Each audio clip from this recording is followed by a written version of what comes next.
অনেক সময় হয় না যে আমার অ্যাকচুয়াল এক্সামের ডিফারেন্স আর আমি যে মক দিচ্ছি, টু বি অনেস্ট তিনটা সাবজেক্টে ব্যালেন্স ভেরি মাচ।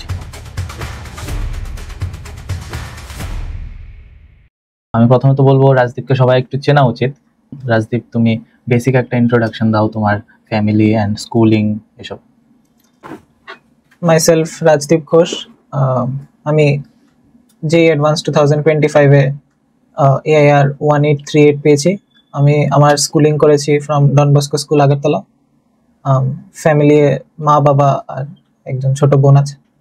তোমার স্কোরগুলি ফিজিক্স কেমিস্ট্রি অ্যান্ড ম্যাথামেটিক্সে যেই অ্যাডভান্সে যেই মেন্সে তো আমরা দেখেছি, যেই মেন্সে স্কোর ছিল আমার মনে নেই কত ছিল, টোটাল 238 ছিল। 238 out of 300। That was also extremely good score যেই মেন, যেটা NIT ত্রিচি পর্যন্ত যাচ্ছে আমাদের ইয়েতে জোসাতে।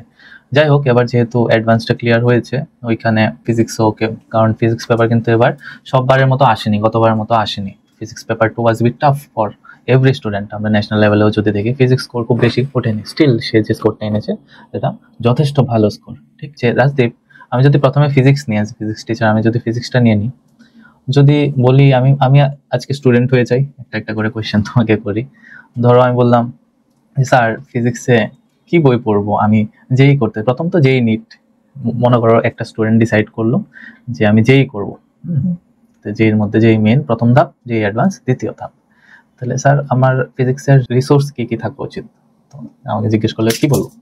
ইন দ্য এন্ড যা তোমার টিচার তোমাকে রেকমেন্ড করে তাই করা উচিত। নিজের থেকে বেশি এক্সট্রা কিছু করা দরকার নাই। ফোমোতে পড়ে বন্ধুরা কি করছে এত দেখার কোনো দরকার নাই। টিচার যা মোস্টলি বলে তা ঠিকই থাকে, তো টিচারের কথাই শোনা উচিত। ফিজিক্সে যদি ডিফিকাল্টি যদি থাকে কিছু, যে কোনো ধরনের ডিফিকাল্টি হতে পারে, তো তোমার ফিজিক্সে প্রিপারেশনের পিছনে কিরকম ডিফিকাল্টি হয়েছে, কিভাবে ওভারকাম করেছো? যেমন ফিজিক্স আমি আগের থেকে কিছু এত একটা পড়িনি, সো যখন স্টার্ট করছিলাম আমি, তো লাইক অনেক খারাপ অবস্থা ছিল। প্রথম দিন যখন এসেছিলাম তোমার একটা ইন্ট্রোডাক্টরি টেস্ট নিয়েছিলে, এটাতে বোধহয় 20-20টা ম্যাথস 20 ফিজিক্সের কোয়েশ্চেন ছিল। ম্যাথসে সবই ঠিক ছিল, ফিজিক্সে বোধহয় 4-5টাই ঠিক ছিল। আচ্ছা যাক, এরপরে লাইক স্টার্টিং এ অনেক স্ট্রাগল হয়, স্পেশালি যখন সাইডে তুমি দেখো যে কিছু মানুষ আরেকটু আগের থেকে পড়ে এসছে, পারছে কিছু। But thing is with time ওই অ্যাডভান্টেজটা চলেও যেতে পারে, যার আছে ওর চলেও যেতে পারে, আর যার নাই ওর চলেও আসতে পারে। Just extra hours put in করতে হবে। বিকজ ওই যে আমি যদি প্রথম দিনের ওই মানে টেস্ট যেটা আমি নিয়েছি ওইটার কথাই যদি বলি, ওইটাতে তো অনেকজন বেশি পেয়েছে ফিজিক্সে, ঠিক না? তো বেসিক্যালি আমি যদি তখন ডিসহার্টেন হয়ে যাই যে আমি পারি না বলে, আজকে আমি কিভাবে র্যাঙ্ক উঠাবো? হ্যাঁ, এটি একটা লাইক যেই একটা 2 বছরের জার্নি, স্টার্টিংটা এত ম্যাটার করে না, তোমার 2 বছর একটা ম্যারাথনের মতো। সো স্টেডিলি এগোতে লাগে। কনসিস্টেন্সি যেটাকে বলি, সেটা যদি ব্রেক হয় তাহলে কিন্তু হচ্ছে না, রাইট? ঠিক আছে, মানে কনসিস্টেন্ট থাকো, টিচারের কথা শুনো, তোমার আস্তে আস্তে টপিক স্ট্রং হতে থাকবে। এখন ধরো টেস্ট, অ্যাবাউট টেস্ট, দেখো টেস্টের ব্যাপারে আমি তো অনলি টিচার না, অনেক অনেক রিউমার্স আছে, অনেক কোচিংস আছে, অনেক কিছু আছে। তোমার কি মনে হয় যে টেস্ট ফ্রিকোয়েন্সি, যেটা স্টুডেন্টরা ডাইরেক্ট কোয়েশ্চেন করবে, ওরা সাইকোলজি বা পিছনে টিচার কেন এই কথাটা বলছে অতটা বুঝতে চাইবে না, ওরা ডাইরেক্ট কোয়েশ্চেন, স্যার আমি কি মাসে কটা টেস্ট দেবো, সপ্তাহে কটা টেস্ট দেবো, ডাইরেক্ট কোয়েশ্চেন। যেমন ইন জেনারেল যখন তুমি স্টার্ট করো, তোমার ফোকাস লার্নিং এ হওয়া উচিত। এমন না যে তুমি নিজের লার্নিংটা কেমনে বেস্ট অপটিমাইজ করবে টেস্টে, ওইটা পরে শিখবে। স্টার্টিং এ তোমার লার্নিংটা বেশি ইম্পর্টেন্ট, বাট স্টিল টেস্ট দেওয়া উচিত জাস্ট লার্নিংটা চেকে রাখার জন্য যে কতটুকু পারি আমি। সো স্টার্টিং এ এভরি 3 উইকস বা every 4 weeks topic wise test দিলে, এন্ড 2-3 মাস পরে পরে একটা ওই সবগুলি টপিক যা পড়েছো তা নিয়ে টেস্ট দিলে তা যথেষ্ট, এর থেকে বেশি লাগে না। থিং ইজ খারাপ সবচেয়ে তখনই লাগে যখন তুমি জানো যে তুমি তোমার সব দিয়েছো, তুমি লাইক যতটুকু পড়তে পারতে, যা করতে পারতে সব করেছো, এরপরও হয়নি। লাইক এমন হতে পারে যে তুমি এনাফ পড়োনি, তখন তোমার এত খারাপ লাগবে না, হয়তো 1-2 দিন খারাপ লাগবে, পরে রিয়েলাইজ করবে যে তুমি এনাফ টাইম পুট ইন করোনি। বাট যখন এমন হয় যে অনেক সব করেছো, যা যা করতে লাগে হয়েছে, জাস্ট দিনটা খারাপ ছিল, মক্সও নাম্বার আসতো, জাস্ট উইদিন হয়নি, কোয়েশ্চেন্স মাথা কাজ করেনি, সো লাইক অবভিয়াসলি খারাপ লাগে। লাইক 1 সপ্তাহ, 2 সপ্তাহ, 3 সপ্তাহ খারাপ লাগে। বাট এটা মনে রাখা উচিত যে এমন অনেক পরীক্ষা আছে, লাইক একটা পরীক্ষা খারাপ করে সব খারাপ হয়ে যায়নি। যেমন NSCP কেসে যদি বলি, এটা নভেম্বর মাসে ছিল, আমরা কিন্তু প্রিপেয়ার করেছিলাম। হ্যাঁ, তো নভেম্বর মাসে ছিল, তো বেশি একটা যখন ভালো হয়নি, তো তখন থিং ইজ জানে আবার মেইনসও ছিল। তো তোমাকে সবসময় নেক্সট টার্গেটটা চুজ করে নিতে হবে, ওটার পিছনে ওয়ার্ক করতে হবে, কারণ আনলেস তুমি টার্গেট পুট ইন করো তুমি পাস্ট নিয়ে তুমি ভুগবে। সো নেক্সট টার্গেট চুজ করে ওইটা কেমনে করবো ওইটার পিছনে লেগে যাওয়াটাই ইম্পর্টেন্ট। হ্যাঁ খারাপ লাগবে, কিছু করার নাই। আমার তিনটা, আমি যদি যেই মেইনের মতো পরীক্ষাতে ভালো করতে চাই, কারণ এটা ফার্স্ট হার্ডেল না, প্রথম পরীক্ষা, আমি যেটা ন্যাশনাল লেভেলে বা অলিম্পিয়াড সাইডে রাখলে মেইন একটা এক্সাম, তো ওইটার মধ্যে তিনটা সাবজেক্টে ব্যালেন্স রাখাটা was very much important, right? এই জিনিসটা এখন কিন্তু এখানে সব স্টুডেন্টরা করছে না, একটা পার্টিকুলার সাবজেক্টে ফোকাস করছে, ওইটাতে নাম্বার আসছে, যে টাইমটা অ্যালোটেড, ধরো 1 আওয়ার আমার পার সাবজেক্ট অ্যালোটেড, আমি যদি 2 ঘন্টা একটা সাবজেক্ট করে বেশি মার্ক দেখাইও, তাহলে আমার আলটিমেটলি লাভ হচ্ছে না। তো how much it is important to balance 3 subjects and কিভাবে ওইটা লাইক তোমার 3 সাবজেক্টের স্ট্রেংথটাও ব্যালেন্সড হওয়া উচিত, এন্ড বাট অলদো মেইনসে তোমার এটলিস্ট টাইম অ্যালটমেন্টটা 3 সাবজেক্টে সেম হলে হবে না। ফিজিক্স কেমিস্ট্রি সহজেই আসে, সো 40-45 মিনিটসে তোমার করে নেওয়ার মতোই থাকবে, সো ওইটা মক্সে প্র্যাকটিস করে আনতে হবে।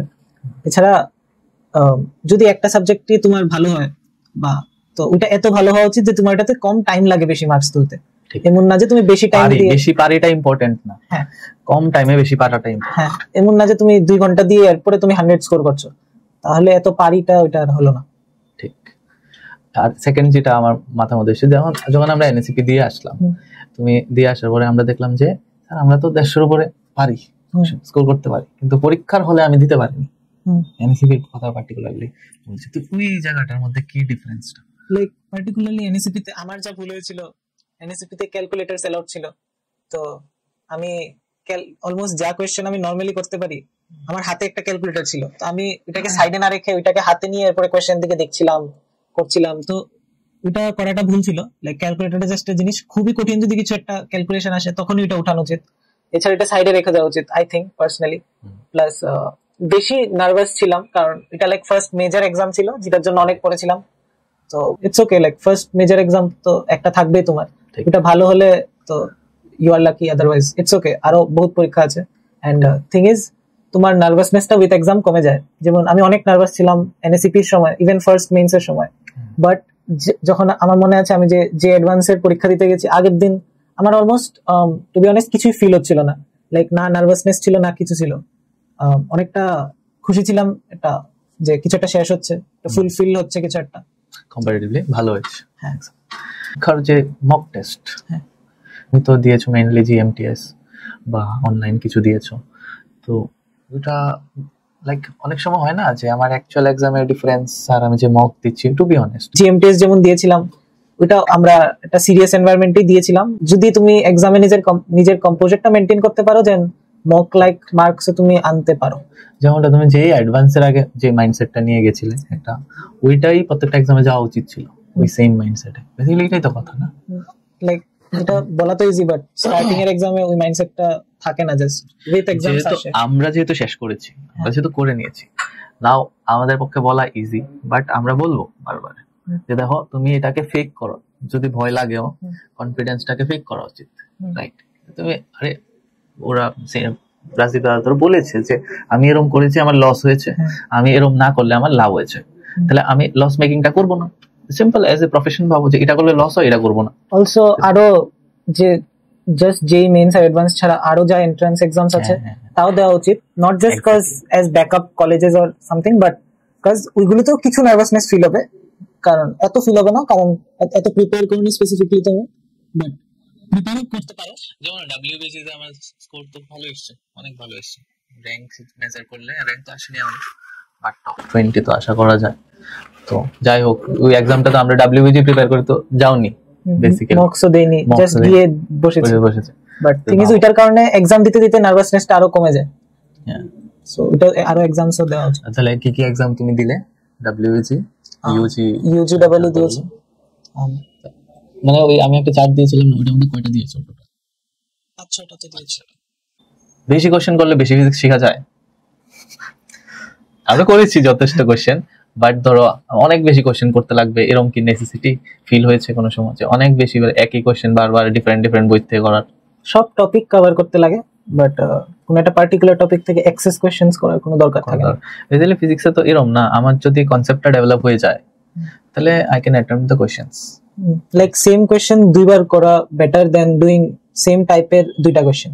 কারণ তোমার বেশি মনে থাকবে যদি একটা কোশ্চেন তুমি 2-3 বার দেখো, লাইক রিভাইজ করার সময়। লাইক ইরোডভ, ওভার হাইপড যেটা বই, ইরোডভ কি লাইন বাই লাইন করেছো? না, কিছু সিলেক্টেড প্রবলেমস অবভিয়াসলি যেগুলো স্যার বলেছিল তাই করেছি, কারণ পুরাটা জিনিস রেলেভেন্ট না ফর যেই। তাহলে এখন র্যান্ডম কনস্ট্যান্টের ইরোডভ নিয়ে দৌড়াদৌড়ি করার তো কোনো মানেই আমরা তো দেখছি না, রাইট? মানে একদম না করলেও তোমার চলবে। আচ্ছা ঠিক আছে, এবার এর মধ্যে যদি আমি বলি যে পাথ, অনেক বই আছে যেমন পাথ ফাইন্ডার, এসবিটি, অনেক বই চলে এখন, তুমি বোধহয় সবটা জানো না, এসবিটি আরো যেটা আমিও জানি না এরকম বোধহয় বই চলে, তো দরকার ফিল হয়েছে? লাইক দেখো, ফর এক্সাম পারপাস কোনো দরকার নেই। কেউ যদি ফিজিক্স প্রবলেম সলভিং করতে ভাল লাগে তাহলে করাটা মানে চলে, তাহলে করতে পারো তুমি, but just for exam purpose necessary না। যে নর্মাল কোচিং এর মডিউলস বা যেমন এইচসি বর্মা বা বিএম শর্মা টাইপের বই, এগুলি মোর রেলেভেন্ট। এবার সবচেয়ে বড় বই যেটা আমি সবসময় ক্লাসে বলেছি, প্রিভিয়াস ইয়ার কোশ্চেনস, এটার থেকে গ্রেটেস্ট কিছু হয় না। তো যেই অ্যাডভান্সের মধ্যে কেউ যদি এইচসি বর্মা করে তার বেসিক কনসেপ্টটা ডেভেলপ করে, আচ্ছা এর বাইরে অনেক কিছু কনসেপ্ট থাকবে, যে এইচসি বর্মাতে আছে এরকম না, কিছু কনসেপ্ট থাকবে যে এর বাইরে, যেটা ডিফারেন্ট বুকসে অ্যাভেলেবেল থাকবে, যেটা অনেক আগের প্রিভিয়াস ইয়ারে অ্যাভেলেবেল থাকবে, তো ওইগুলি তো টিচারের কাজ, রাইট? আর ফার্দার আমরা যেটা বলছিলাম যে প্রিভিয়াস ইয়ার এটা কিভাবে করেছো, কত টাইমস করেছো, বা কতটুকু করতে পেরেছো, আদৌ কি সবটা করতে পেরেছো কিনা within the time, that is important. যেমন মেইনস এর সময় তো লাস্ট 5 ইয়ার্স না, অলমোস্ট লাস্ট 10 ইয়ার্স এর সবই পিওয়াইকিউস, সব সাবজেক্টের মিনিমাম একবার তো করেছিলাম, কিছু যেগুলো উইক টপিক ছিল 2বারও করেছি। সো স্পেশালি মেইনস এর জন্য তো খুব ইম্পর্টেন্ট, কারণ তোমার যদি এনাফ প্র্যাকটিস থাকে পিওয়াইকিউস এর, তাহলে স্কোরটা আনা খুবই সিম্পল। কারণ থিং ইজ, মেইনসে তুমি যখন যাবে, তুমি যেই কোয়েশ্চেনগুলি দেখবে সব তোমার করা কোয়েশ্চেন দেখবে, কিছু নতুন কিছু দেখার কোনো চান্সই নেই। অ্যাডভান্সে তুমি নতুন কোয়েশ্চেন দেখতে পারো, এটা তোমার থিঙ্কিং এর উপরে ডিপেন্ড করে, সেই সময় তুমি ভাবতে পারছো কিনা। And obviously advanced PYQ is important, but mains আরো বেশি ইম্পর্টেন্ট, রাইট? আমার মতে তো অ্যাডভান্সের প্রিভিয়াস ইয়ারগুলি মাল্টিপল টাইমস করো, না, যাতে কনসেপ্টটা অ্যাবজর্ব হয়, তখন গিয়ে কোশ্চেন্স দেখলে মনে হবে যে আরে চেনা কোশ্চেন আসছে। কিছু পার্সেন্টেজ অফ কোশ্চেন্স তো তোমার মানে থাকবে যেগুলো তুমি জানো, মানে কিছু কনসেপ্ট এমন থাকবে যেমন তুমি দেখেই বুঝবে যে আচ্ছা এমনি করে, লাইক লেটস সে 30-40% কোশ্চেন্স তো মিনিমাম থাকবে, যেটা পারবে।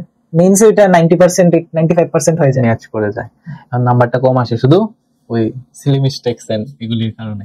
এবার এখান থেকে আমি বলবো যে আমরা কিন্তু সিলি মিস্টেক কমানোর জন্য অনেক চেষ্টা তো করেছি, সে ভগবানের উপরেও ছেড়েছি যে ভগবান সিলি মিস্টেক আর দিও না। বাট আরেকটা ইম্পর্টেন্ট জিনিস হচ্ছে পরীক্ষা দিয়ে বা পড়ার পরে টেস্ট দিয়ে সবসময় একটা অ্যানালাইসিস সাবমিট করতে আমাকে। থিং ইজ, তুমি যদি অ্যানালাইজ না করো তাহলে তোমার স্কোর ইমপ্রুভমেন্টটা হবে না, কারণ তুমি এক্সাক্ট কোন টপিকটাই বারবার ভুল করছো বা কোন টাইপের কোশ্চেন তোমার বেশি ভুল হচ্ছে, ওটা যদি তুমি না দেখো গিয়ে বা প্রপারলি অ্যানালাইজ না করো। আর যেমন সিলি মিস্টেকস অনেক টাইপের হয়, ইদার তুমি ক্যালকুলেশন মিস্টেক করেছো, আর তুমি মিসক্লিক করে দিয়েছো একটা অপশনের জায়গায় আরেকটা অপশন, যেটা অনেক হয়েছে মেইন পরীক্ষাতেও। আর ওইটা একটা ছিল না 249 কে 2.49 এসছে, আর বেচারা 249 দিয়ে এসছে, পয়েন্টটা দিতে ভুলে গেছি। অ্যানালাইসিসটা অনেকটাই ইম্পর্টেন্ট, কারণ তুমি যদি অ্যানালাইজ না করো তাহলে তোমার এক্স্যাক্টলি কোন জিনিসটা ভুল করছো ওইটা তুমি বুঝতে পারবে না। লাগাতার কিছু টেস্টে তুমি বারবার ভুল করতে পারো সেম জিনিসটা, তোমার স্কোরটা ইমপ্রুভ হবে না যদি তুমি অ্যানালাইজ না করো। সো লাইক অ্যানালাইজ করে তুমি দেখতে পারো যে তোমার কি টাইপের মিস্টেকস হচ্ছে, তুমি কি পারো না সার্টেন একটা টপিক, তোমার কনসেপ্টটা ক্লিয়ার না, আর তুমি সিলি মিস্টেকস করছো। সিলি মিস্টেকস অনেক টাইপের হয়, যেমন এদার তুমি ক্যালকুলেশন মিস্টেকস করছো, তুমি কোয়েশ্চেনটা ঠিক করে পড়ছো না, তোমার কারেক্ট কি লেখা আছে ঠিক করে দেখছো না, আর মিসক্লিকও হতে পারে তোমার।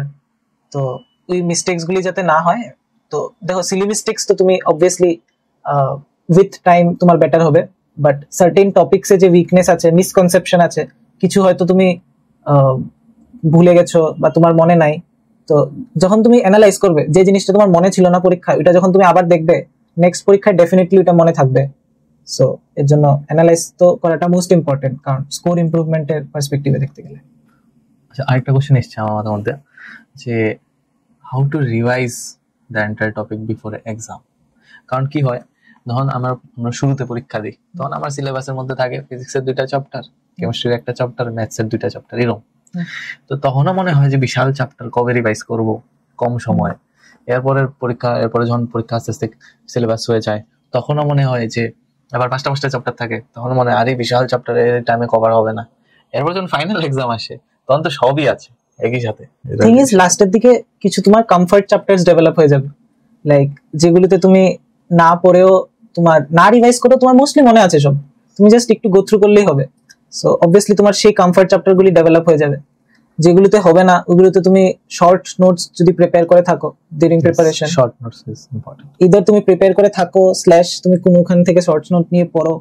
সো ওইটা অনেকটা ইম্পর্টেন্ট, লাইক ফুল থিং একটা গো থ্রু করার জন্য। তোমার যদি নিজের শর্ট নোটস পারফেক্ট নাও হয়, যেটা আমার ছিল না, তো অনেক রেডিমেড আছে যেগুলো মোস্টলি এক দুইটা যদি তুমি একজন বা দুইজন একটা গো থ্রু করো, অলমোস্ট সব টপিক যা রিকোয়ার্ড তোমার উপর দিয়ে দেখে নেবে, রিভাইজ হয়ে যাবে। And obviously revision in the end এটা মানে না যে তুমি পুরো চ্যাপ্টারটা আবার পড়বে, এটা মানে তুমি চ্যাপ্টারে কি কি আছে এটা একবার দেখে নেবে। কি কি আছে এটা দেখে নিলে তোমার মাথায় নিজেই তুমি ভাবতে পারবে হ্যাঁ এটা ছিল, এই কোশ্চেনটা এমনি করে, এই এই টপিকে এমন টাইপ আসতে পারে, তো জাস্ট এমনি গো থ্রু করবে। 3 ব্যাড থিংস যেটা স্টুডেন্টের তো করা এত উচিত না, নট রিকমেন্ডেড, তবুও তুমি করেছো।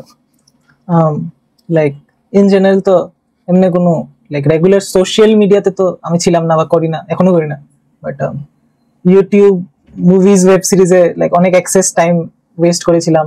যেমন এট সাম পয়েন্ট আমার ডেইলি ইউটিউবে 6-7 ঘন্টা দেখতাম। লাইক আমি যা করতাম, আমি ম্যাথস কিছু একটা নিয়ে সলভ করতে করতে সাইডে ইউটিউব ভিডিও চলতে থাকতো, আমিও ম্যাথস করতাম। অনেক করেছি এমনি ম্যাথস বা অনেক করেছি এমনি ম্যাথস বা ফিজিক্স এর কোশ্চেনস। বাট থিং ইজ হয় কি যে তুমি বেশি টাইম নিয়ে নাও তো টাইমটা ওয়েস্ট হয়ে যায়। আর এই গেল একটা। হ্যাঁ, আর লাইক কিছু টেস্টের পরে লাইক আমি একটু বেশি ইমোশনাল হয়ে যেতাম, লাইক এত এটা হওয়া উচিত না, বাট কিছু খারাপ রেজাল্ট হলে নিজের উপরে সেলফ ডাউট চলে আসতো।